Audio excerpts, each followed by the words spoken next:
अस्सलाम वालेकुम स्टूडेंट्स। आज जो हमारा टॉपिक है इस ग्रामर की जो हमारी जर्नी है टेंसेस जिसमें हमने स्टार्ट किए हैं, उसमें हमारा थर्ड टॉपिक आज जो प्रेजेंट फैमिली का है वो है प्रेजेंट परफेक्ट।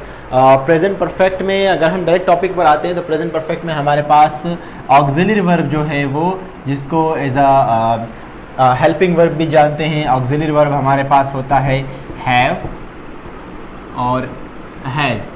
अभी जो है वो मैं एक्सप्लेन करूँगा कि हैव कहाँ यूज़ होता है और हैज़ कहाँ यूज़ होता है।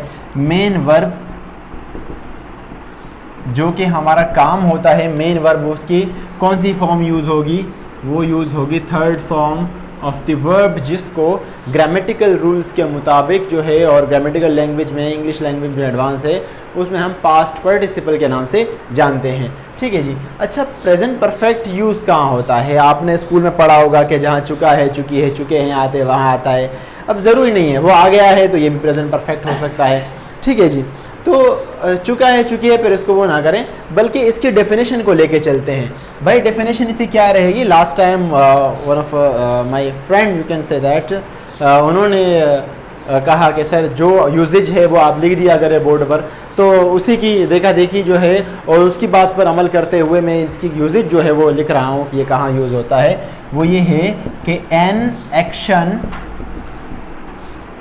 हैपेंड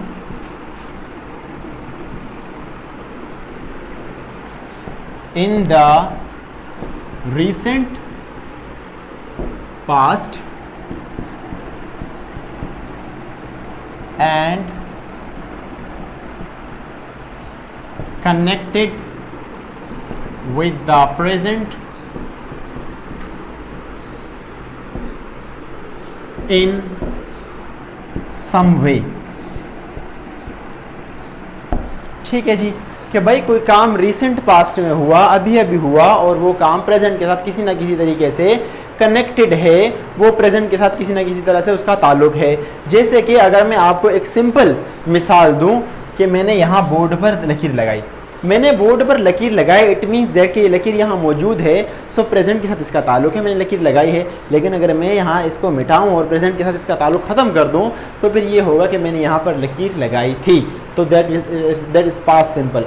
दूसरी चीज़ आपने याद ये रखनी है, प्रेजेंट परफेक्ट में टाइम का यूज़ नहीं करते हैं। प्रेजेंट परफेक्ट में हम टाइम को यूज़ नहीं करते। हम ये किस तरह नहीं कह सकते हैं कि I have gone to market yesterday, मैं कल मार्केट जा चुका हूँ, तो इस तरीके से ये सेंटेंस भी गलत होगा और टाइम का यूज़ भी नहीं। तो वाज़ेह वहाँ पर आपके पास्ट में, और क्योंकि वो आपका सॉलिड पास्ट बन जाएगा। There are two type of past, like present जो सॉलिड पास्ट होता है, रिसेंट पास्ट होता है, ये रिसेंट पास्ट की बात करता है, जबकि सॉलिड पास्ट आपका पास्ट सिंपल होता है, जो आगे टॉपिक्स में आप लोग पढ़ेंगे।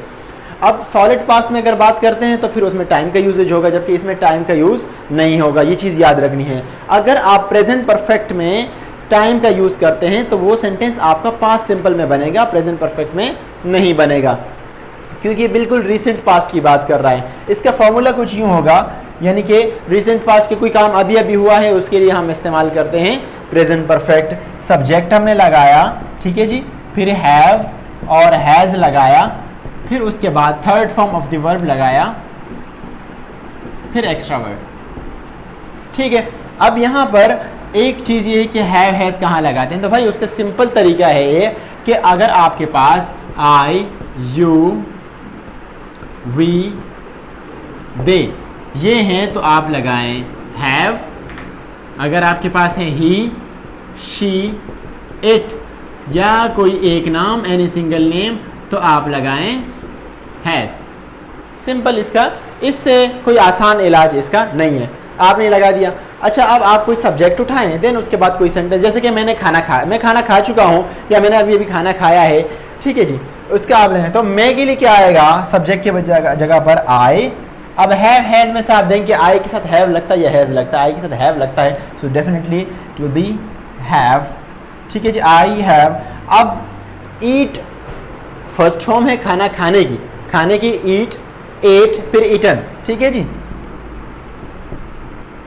आई हैव ईटन, फिर क्या खाना भाई, फूड भी कह सकते हैं या फिर मील आप कह सकते हैं कि मैं जो है ना वो ग़िज़ा या फिर खाना जो है वो ले चुका हूँ।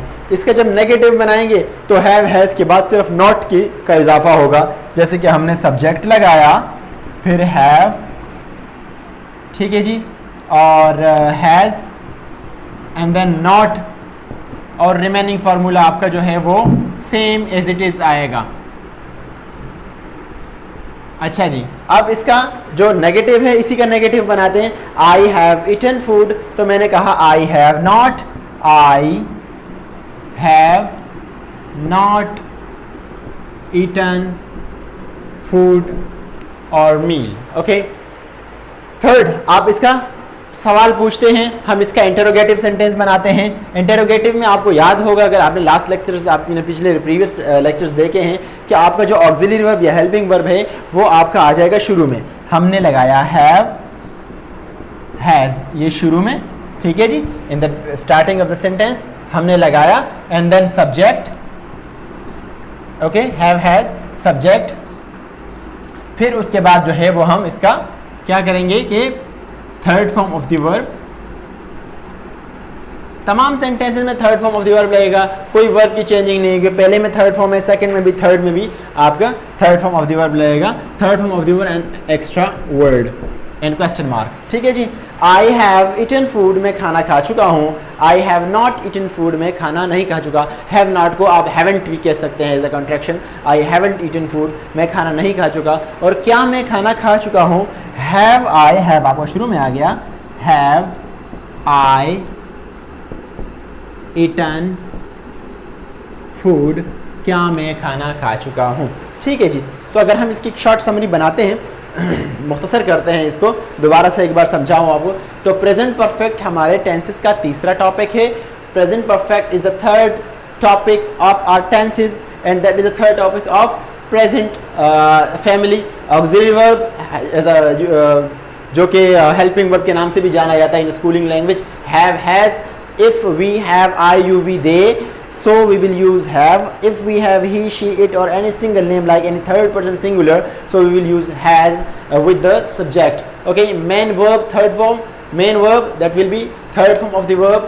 अच्छा, definition, an action happened in the past, ठीक है, an action happened in the recent past and connected with the present in some way, और वो जो है प्रेजेंट के साथ किसी ना किसी तरह से उसका ताल्लुक है, इसके लिए हम इस्तेमाल करते हैं present perfect. Subject have, has, third form extra word, subject लगाएंगे सबसे पहले, फिर हैव, हैज़ में से कोई एक लगाएंगे। मैंने आपको बता दिया कहाँ कहाँ लगाना है।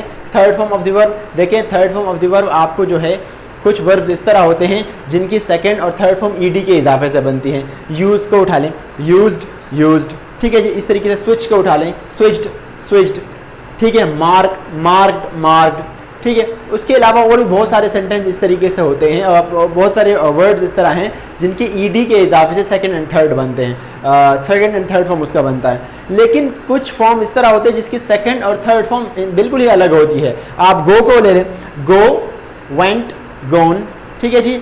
इस तरीके से कम, केम, कम, सी, सॉ, सीन, ठीक है जी। इस तरीके से और भी